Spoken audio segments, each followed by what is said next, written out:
मित्रों, हरियाली तीज है श्रावण के शुक्ल पक्ष में और तृतीया को ही हरियाली तीज कहे हैं या को हरियाली तीज कहे हैं। और या में एक विशिष्ट कथा है, मनुष्य पुराण में ये कथा दी है कि माता पार्वती जी भगवान शंकर जी से विवाह करने के ताई और बहुत ही प्रयास करे हैं, तब करे हैं, या बात की शोध करावे हैं शिव जी। जैसे ही हरियाली तीज आवे है और जब हिंडोलो डाले पार्वती जी, मैया पार्वती को जब भोलेनाथ हिंडोलो डाले हैं झूलवे के ताई, तो माता पूछे हैं, प्रभु ये आप कहा कर रहे हो? तब फिर पूछे हैं, उनकी पूर्व जन्म की कथा सुनावे हैं, तो वही में तीज की कथा सुनाई।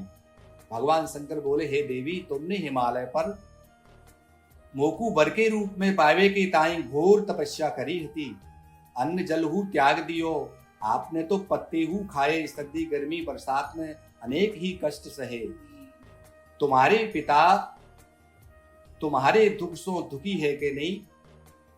और नारद जी को आवाहन करे हैं। तब नारद जी तुम्हारे घर पधारे और वे कहे हैं कि मैं भगवान विष्णु को आपके पास भेजू हूं और वो आपकी कन्या को प्रसन्न है करके समझावेंगे, तब शायद आपकी बात आगे बढ़ेगी, शायद है सके आपको विवाह है जाए।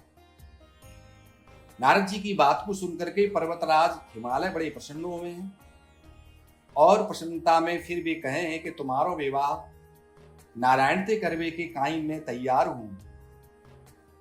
हे पुत्री, आपको विवाह में नारायण से कर दूं। लेकिन नारद जी ने भगवान विष्णु को ये शुभ समाचार सुनाया। तब भगवान नारायण नारद जी से कछु नाय कहे हैं।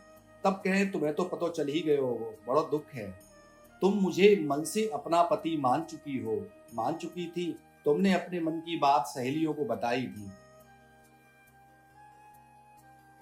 लेकिन तुम्हारी हट देख करके तुम्हारी सहेलियों ने तुम्हें एक ऐसे घने वन में छुपा दिया था जहां तुम्हारे पिता नहीं पहुंच सकते थे। अब वहां तुम तप करने लगी। तुम्हारे लुप्त होने से पिता बड़े चिंतित हुए और वे सोचने लगे कि कहीं यदि इस बीच भगवान विष्णु बारात लेकर के आ गए पुत्री की, तो मेरी बड़ी ही बेइज्जती होगी, बड़ो ही अपमान होगा। भगवान शंकर आगे कहते हैं कि देवी, तुम्हारे पिता ने तुम्हारी खोज में धरती पाताल एक कर दियो, पर तुम कहूं ना मिली। तुम एक गुफा में रेत से शिवलिंग बनाकर मेरी आराधना में लीन थी। प्रसन्न होकर मैंने मनोकामना पूरी करने का तुमको तो आपको वचन दिया हो। तुम्हारे पिता खोजते खोजते वह गुफा तक पहुंच गए।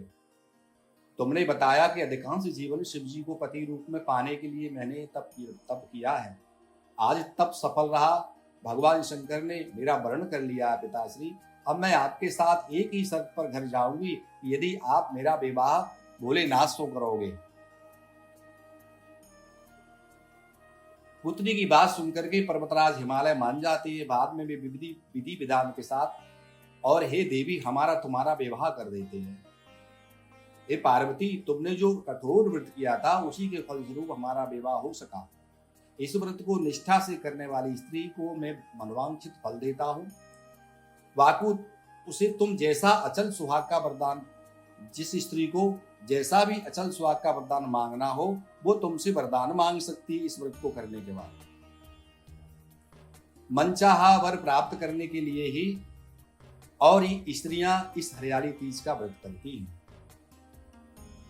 कहीं इसे हरियाली तीज के नाम से जाना जाता है, तो कभी शुक्राण में देवी पार्वती बताती है कि तृतीया तिथि का व्रत उन्होंने बनाया है, जिससे स्त्रियों को सुहाग और सौभाग्य की प्राप्ति होती है। सावन महीने में तृतीया तिथि को 100 वर्ष की तपस्या के बाद देवी पार्वती ने भगवान शिव को पति के रूप में प्राप्त करके वरदान प्राप्त किया था। इसलिए जो भी सुहागल स्त्रियां इस तीज के व्रत को करती हैं, उनको अचल सुहाग का वरदान प्राप्त होता है। मित्रों, हरियाली तीज की पूजन की जो विधि है, वो हरियाली तीज के दिन विवाहित स्त्रियां अपने पति की दीर्घायु के लिए व्रत करती हैं। इस दिन स्त्रियों के मायके से श्रृंगार का सामान और मिठाइयां उनके ससुराल भेजी जाती है।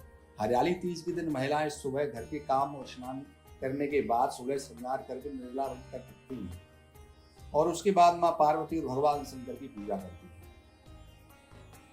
पूजा के अंत में तीज की कथा सुनी जाती है तथा कथा के समापन पर महिलाएं माँ गौरी और गौरी से पति की लंबी उम्र की कामना करती है। इसके बाद घर में उत्सव मनाया जाता है। भजन, लोक नृत्य आदि जो है क्या गाए जाते हैं और झूला झूला जाता है, तो मल्हार भी गाई जाती है। इस प्रकार से इस हरियाली तीज वाले दिन केवल हरे वस्त्र, हरी चुनरी, हरा लहरिया, हरा श्रृंगार, मेहंदी, झूला झूलने की रिवाज, ये सारे कुछ होते हैं। और ये होते हैं ससुराल से जो सामान जाता है उसमें खिलौने भी जाते हैं, उसमें झूला भी जाता है, पटली भी जाती है, सारा श्रृंगार जिसे बोलते हैं सुहागी का सावन। तो ये जो रिवाज है, ये संस्कृति है, ये केवल भारत के बड़े क्षेत्र में ही है। अन्यत्र इसका विधान है लेकिन वो बहुत खत्म हो गया, धीरे धीरे करके वो एकदम खत्म हो गया। जैसे कि पहली बार जिनकी शादी होती है और उनको जो सावन लगता है तो उसी में सोगी भेजी जाती है, यानी ससुराल से सामान जाता है और वो तीज वाले दिन उसका पूजन करती है। ये इसके व्रत की तिथि कथा है और ये इसका विधान है, ये अवश्य ही करना चाहिए। पहली बार पति के घर से ही झूला जाता है, जो मायके में जिसमें वो उसकी विवाहिता पत्नी है वो झूला झूलती है। ये इतनी लंबी प्रथा है और इतनी उज्जवल और भाव युक्त तथा तप साधना की कथा है। केवल विवाहित स्त्रियां और पहली बार जो विवाहित हैं उनके लिए सारा सिस्टम उनके ससुराल से ही आता है और उसी से वो अपनी पूजा पत्री का विधान बनाती हैं।